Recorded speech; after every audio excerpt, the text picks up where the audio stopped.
이번 코로나 사태를 맞이하며 많은 이단들의 정체가 폭로되었습니다. 그들의 세력이 얼마나 큰지, 그들이 무엇을 주장하는지, 그리고 그들의 처소가 어디인지들이 낱낱이 드러났지요. 그 와중에 그들이 이렇게 세력을 넓게 펼쳐 나갈 수 있었던 비결들은 무엇인가? 그들의 재정은 도대체 어디서 나오는 것인가? 라는 것이 궁금했는데 그런 것들이 조금씩 밝혀졌습니다. 그 중에 그들이 운영하는 기업체의 목록들도 나오기도 했습니다. 처음에는 자신들 신도들을 위한 물품들을 만들어서 판매하는 것으로 시작했다가 그것이 점점 커지면서 다른 사람들에게까지도 암암리에 팔려지는 그런 제품들이 많이 있었던 것 우리가 알게 되었습니다. 우리 더 긴장하고 더 조심해야 될 것이다 라고 생각이 들었습니다. 그런데 그 와중에 다른 한편으로 아주 튼튼한 일반 기업들이 유언비어에 의해서 이단 기업이라고 낙인이 찍혀서 사업에 곤란을 겪는 그런 일들도 있었습니다. 그러면서 논란이 된 것이 우리 크리스찬들은 이단 기업들의 제품을 어떻게 해야 될까요? 사지 말고 쓰지 말아야 하는 걸까요? 라는 질문입니다. 아유, 목사님 당연하지요. 그들 제품 안 사는 거 당연하지 않겠습니까? 그거 사서 쓰면 그들이 이익을 얻어서 더 이단 전파하는 데 쓰지 않겠습니까? 꼭 그들에게 헌금하는 것 아닙니까? 그러니 잘 가려서 우리가 그 제품 쓰지 않는 것이 좋지 않겠습니까? 라고 말씀하십니다. 그러니 교회에서도 그런 기업들 목록을 쭉 알려서 이런 제품들은 쓰지 마십시오 라고 광고를 해야 합니다 라고 말씀하시는 분들도 계셨습니다. 그런데 우리가 조금만 생각해 보면요, 그게 굉장히 어렵다는 것을 알 수 있습니다. 자동차 한 대를 만드는데 수만 가지 부품이 들어간답니다. 그 부품들은 한 회사에서 만들어지는 것이 아니라 여러 회사들을 통하여서 만들어져서 조립하게 되는 것이지요. 그러면 그 한 제품을 만들기 위해서 그 수많은 기업들을 다 조사해서 혹 그 기업 중에 이단 기업은 없을까요? 궁금해집니다. 그러면 그거 다 조사해서 만약에 밝혀낸다면 그 자동차 사면 안 될까요? 이 어려운 문제들이 숨어 있는 겁니다. 그것뿐만 아니라 이단뿐만 아니라 그러면 타 종교에 해당되어지는 기업은 어떻게 하면 될까요? 불교나 회교, 힌두교 사람들이 하는 기업체의 물품들은 우리가 전혀 사면 안 될까요? 회교권 국가들에서 석유가 막 납니다. 그들이 오일머니를 가지고 아시아권에 수많은 선교 정책을 펴고 있습니다. 터키, 이란에서요, 우리나라에 있는 이태원에 있는 이슬람 사원에 굉장히 많은 돈을 후원합니다. 그리고 그 회교 사원을 짓는 것을 도와주었습니다. 그러면 그들이 판매하고 있는 석유 안 사야 될까요? 불매운동을 벌여서 우리가 석유 쓰지 말아야 할까요? 굉장히 어려운 질문이지요. 삼성의 오너는요, 불교 신자입니다. 그럼 삼성 제품 쓰지 말아야 할까요? 아니지요. 우리가 조금 지혜롭게 해야 되겠다라는 생각이 듭니다.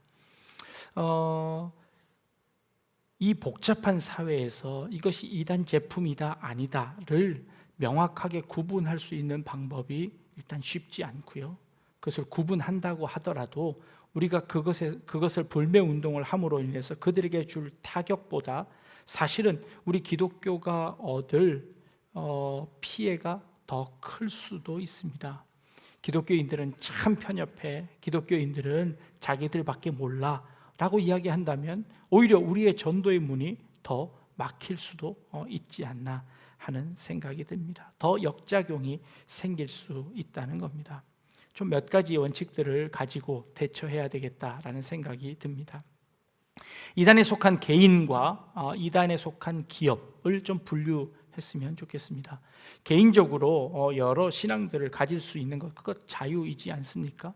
그리고 그 자유를 가지고 자기가 신앙을 하고, 그리고 자기가 열심을 다해서 기업 활동을 한다는 것, 이것은 하나님께서 모든 인간들에게 주신 공평한 은혜입니다. 공부를 하고 또 사업을 하고 일을 하고 하는 모든 것들은 하나님께서 모든 인간들에게 공평하게 주신 것이지요. 그래서 그 일을 가지고 정직하고 성실하게 자신의 사업을 한다면, 그래서 그 사람이 만들어낸 물품이라면 우리가 그것을 굳이 불매운동을 벌일 것까지는 없지 않나 하는 생각입니다. 물론 그 교단에서 기업을 만들어서 그 모든 수익을 그 교단에 가져가고 그 포교 활동에 쓴다면 우리가 그 불매운동 혹은 그것을 자제하는 것 옳은 것이라 여겨집니다. 죄는 미워하되 사람은 미워하지 말라고 했던 것처럼 그 사람이 행하는 일들을 우리가 모두 다 금지할 수는 없겠다 하는 그런 생각이 듭니다.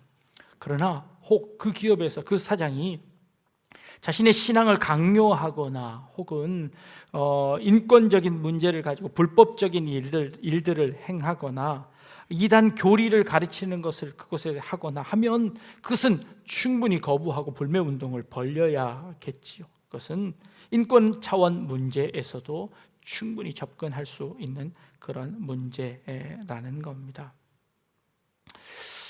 예를 들어 몰몬교에서 학교를 운영합니다. 그리고 심지어 동국대학교에서는 불교 대학을 운영하고 있습니다.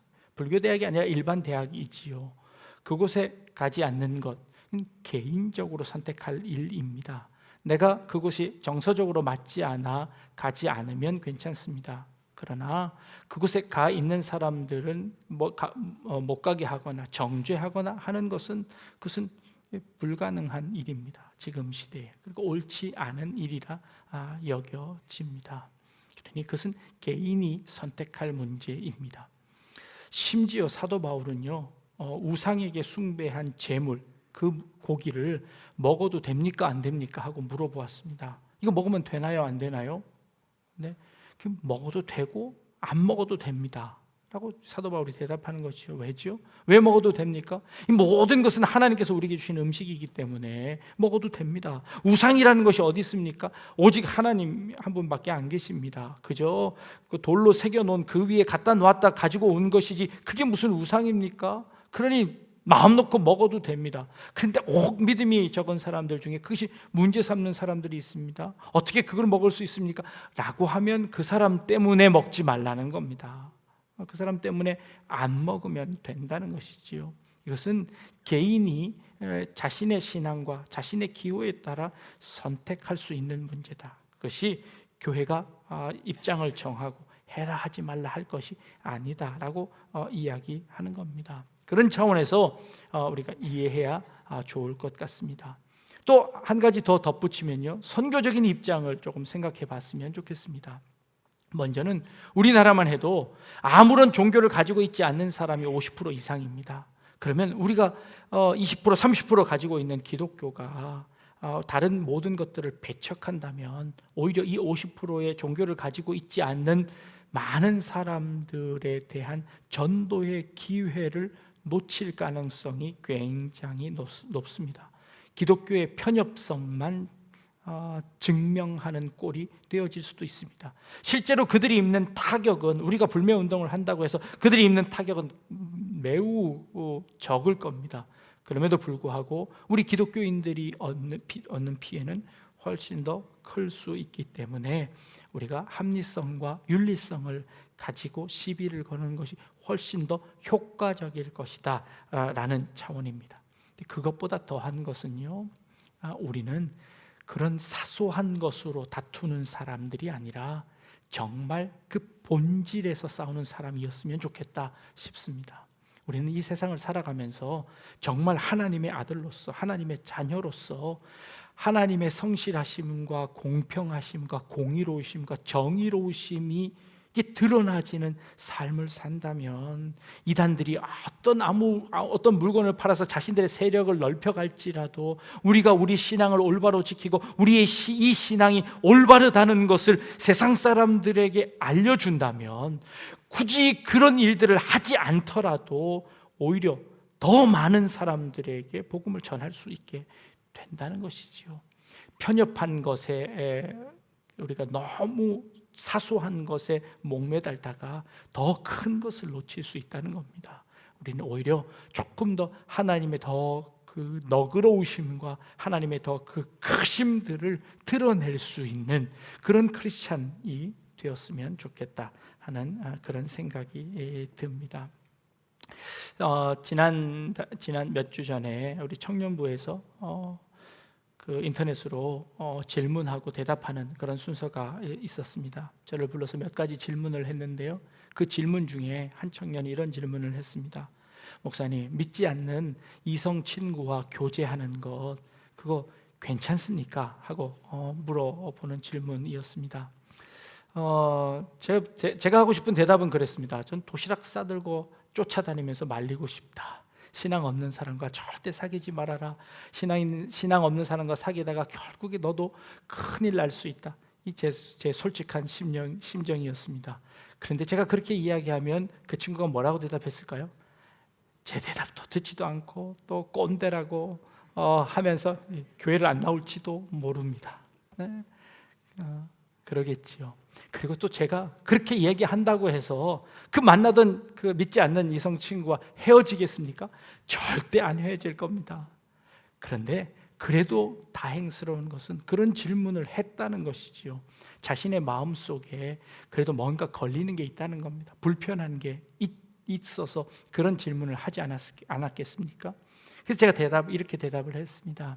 내가 하지 말라고 한다고 해서 안 할 것 아니니 이번 기회에 너의 신앙을 네 친구에게, 믿지 않는 그 친구에게 한번 솔직히 고백할 수 있는 기회로 삼았으면 좋겠다. 너의 신앙을 설명할 수 있는 시간이 되었으면 좋겠다라고 대답을 했습니다. 이성 친구를 사귄다는 것, 교제를 한다는 것은 상대방의 외모만 보고 선택하는 것이 아니지 않습니까? 가치관, 인생관, 거기에 신앙관은 훨씬 더 큰 영역에 속하는 것이지요. 그리고 그 이성과 교제를 할 때에 나의 삶의 큰 부분인 이 신앙에 관해서 그 친구에게 설명하지 않고 그 친구의 이해를 구하지 않는다면 그 교제는 이루어질 수 없는 교제가 되지요. 그러니 이번 기회에 너의 신앙을 한번 점검해봐라.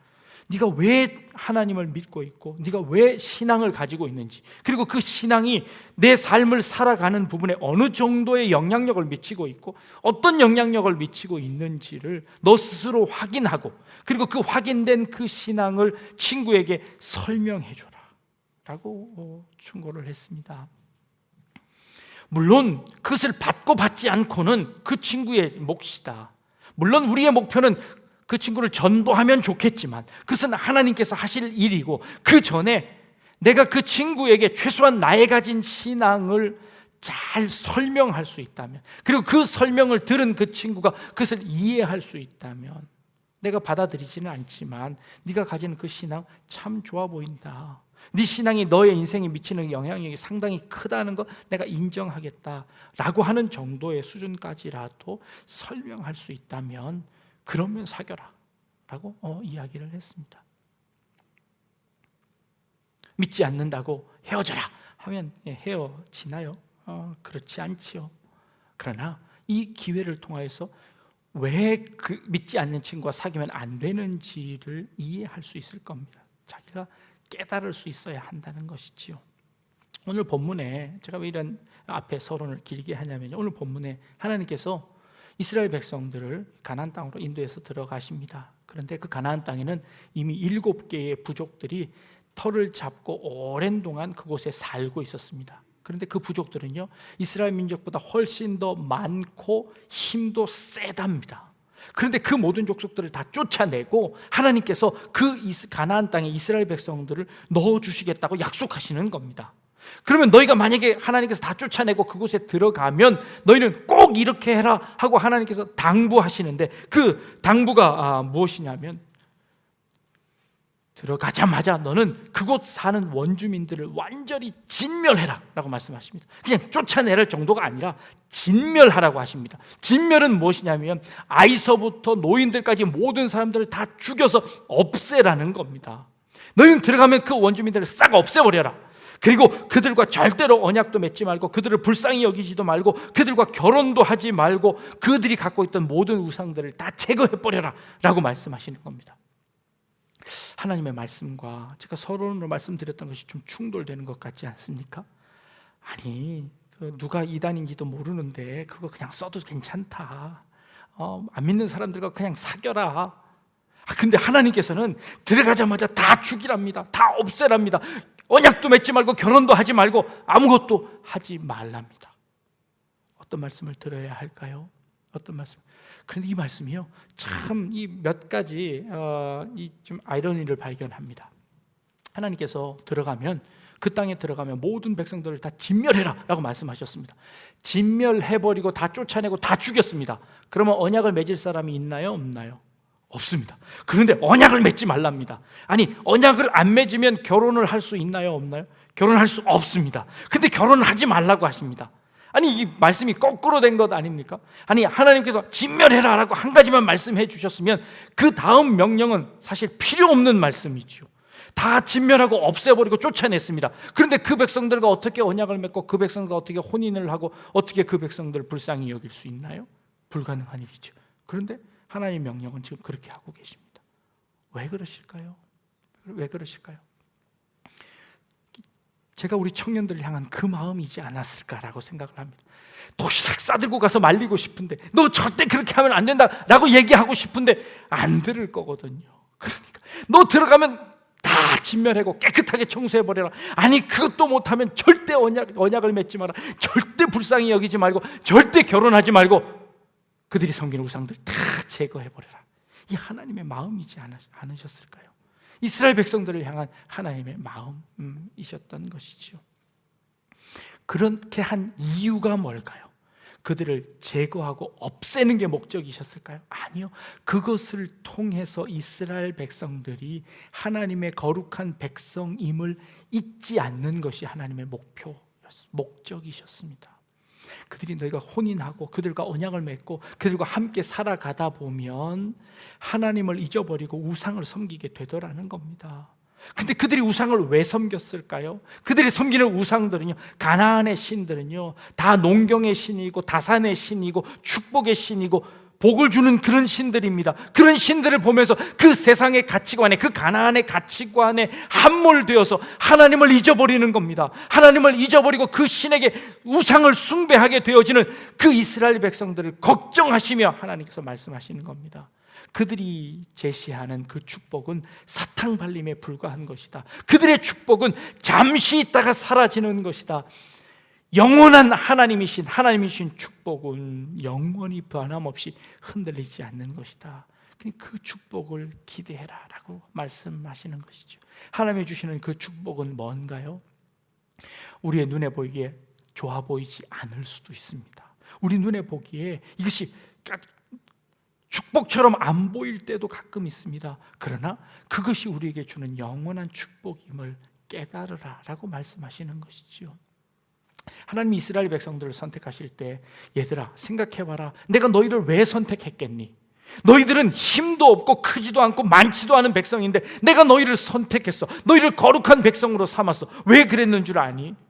아니, 힘이 많고 말 잘 듣고 그런 친구들은 그 가나안 땅에 이미 살고 있어. 내가 그들을 선택했으면 내 일이 더 빨랐을 텐데 너희를 그를 선택하지 않고 너희를 선택한 이유가 뭔 줄 아니? 너희는 아무것도 가지지 않지 않았느냐? 너희는 힘도 없고 인원도 적고 보잘것도 없고 적은 민족이야. 그런데 내가 너를 선택했어. 왜? 그 선택함을 통하여서 하나님이 누구신가를 그 주변 사람들에게 보여주기 위해서라고 말씀하시는 겁니다. 하나님이 이스라엘 백성들을 선택한 것은요, 그들이 잘났기 때문도 아니고, 그들이 똑똑했기 때문도 아니고, 그들이 숫자가 많았기 때문도 아니었습니다. 아무런 힘이 없는 그런 백성이었지만 하나님이 그 백성을 선택하셔서 그들을 통해서 그 주변에 있는 모든 사람들에게 하나님이 누구신가를 가르쳐 주시기 위한 예표로 그들을 선택하신 겁니다. 그러니 너희들 많지 않아도 괜찮아. 그 축복, 그거 부러워하지 않아도 괜찮아. 그 축복이 다가 아니라는 겁니다. 그들이 가나안 땅의 사람들이 살고 있는, 그들이 섬기고 있는 그 우상이 준다고 하는 그 복이라는 것이 그렇게 대단한 것이 아니라는 것을 가르쳐 주는 겁니다. 그거 한순간에 무너질 수 있어. 그런데 내가 주는 축복은, 하나님을 믿는 하나님이 주시는 은혜는 그렇지 않다는 겁니다. 예수님이, 하나님께서 가장 소중하게 여기시는 것 이 땅에 보내주셨습니다. 예수 그리스도시죠. 근데 그 예수 그리스도를 보내주실 때 어디다 보내주셨나요? 말구유에 보내주셨습니다. 정말 보잘것없는 데다 말구유에다가 예수님을 보내주셨습니다. 그리고 그 예수님, 말구유에 태어난 그 예수님을 믿으라고 합니다. 그리고 그 예수님이 영생을 주신답니다. 보잘것없는데요, 그저 목수의 아들로 태어났는데요, 축복도 못 받은 것 같은데요, 그리고 결국 십자가에 가서 죽었는데요, 세상으로는, 가나안 사람들의 생각으로는 아무것도 이해할 수 없는 그런 축복이지요. 그러나 하나님께서는 그 축복을 가지고 이 온 우주, 온 인류들을 구원해 내시는 그 귀한 사역으로 사용하셨습니다. 그리고 이게 하나님의 사역이다라고 말씀하시는 겁니다. 하나님의 사역은요, 이렇게 보잘것없는 아주 작은 것 하나 가지고 하나님께서 이 세계를 바꾸어 놓으셨습니다. 아주 보잘것없는 아주 작은 이스라엘 백성 한 사람 들어서 전 세계를 깜짝 놀라게 하셨습니다. 그 하나님께서 여러분들을 선택하셨습니다. 여러분 왜 선택하셨을까요? 내가 잘나서요? 내가 가진 것이 많아서요? 아니요, 아닙니다. 여러분 안에 있는 하나님의 사랑이 큰 것이죠. 여러분 안에 있는 하나님의 사랑이 풍성한 것입니다. 우리 기독교가 불매운동을 해서 우리끼리만 잘 살아서 힘을 가져볼까요? 아니요, 그게 아니라 우리 안에 있는 더 풍성한 하나님을 자랑하는 겁니다. 나의 자금과 나의 연약함들을 통하여서 오히려 하나님의 영광과 하나님의 능력이 더 이 땅에 퍼져진다면 그것이 하나님이 원하는 목적이시라는 것이지요. 그래서 하나님은 우리를 통해서 하나님이 드러나시게 하기를 원합니다. 우리는 작지만요, 우리는 힘이 없지만 하나님은 풍성하십니다. 하나님은요, 하나님의 그 품이 있는 위엄으로 말미암아 이 세상을 이겨낼 수 있습니다. 고작 타종교의 사람들 불매운동하는 그런 것들로 하나님의 위신이 깎이지 않았으면 좋겠습니다. 그거 그냥 대범하게 그냥 내버려 둬도 되지 않겠습니까? 아니, 그것보다 우리는 더 근본적인, 더 진리에 우리의 생각을 맞추는 겁니다. 하나님이 정말 원하시는 것, 하나님의 성품과 하나님의 품위가 드러나는 우리의 삶을 통하여서 이 세상에 하나님을 증명해내는 것, 이것이 우리에게 주신 사명인 줄로 믿습니다. 우리가 그렇게 살아갈 때에 정말 하나님의 이름이 영광 받으시고 하나님의 이름이 높여지는 줄로 믿습니다.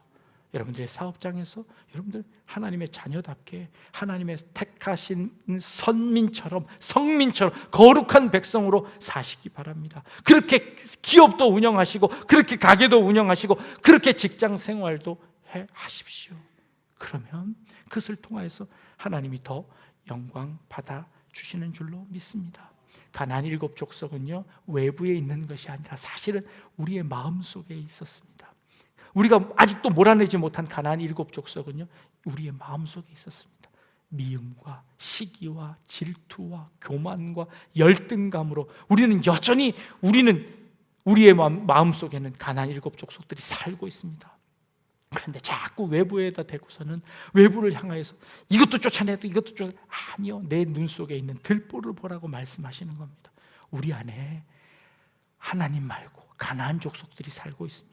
세상의 것들로 우리의 눈이 다 팔려버렸습니다. 세상의 것들을 우리는 너무너무 좋아합니다. 그것으로 하나님의 축복을 대신하려고 합니다. 우상숭배지요. 하나님이 주신 축복은 그런 것이 아니라 진리와 사랑과 정의와 긍휼과 이 하나님이 베푸시는 사랑입니다. 하나님의 그 넓은 그 풍성한 은혜를 맛보시고, 그리고 그 품이 있는 위엄을 지키면서 이 땅 가운데서 하나님의 거룩한 백성으로 살아낼 수 있는 그런 우리 성도님들 다 되실 수 있기를 주님의 이름으로 축복합니다. 기도하겠습니다. 하나님, 우리는 보잘것없지만 우리 안에 계신 하나님은 위대하심을 찬양합니다. 나는 가진 것 없지만 내 안에 계신 하나님께서는 이 세상 모든 것들을 가지고 계심을 우리가 믿습니다. 하나님, 하나님의 자녀답게 하나님의 그 풍성하심과 하나님의 그 품이 있는 위엄을 드러낼 수 있는 하나님의 자녀들 되게 하여 주옵소서. 감사드리며 예수님의 이름으로 기도합니다. 아멘.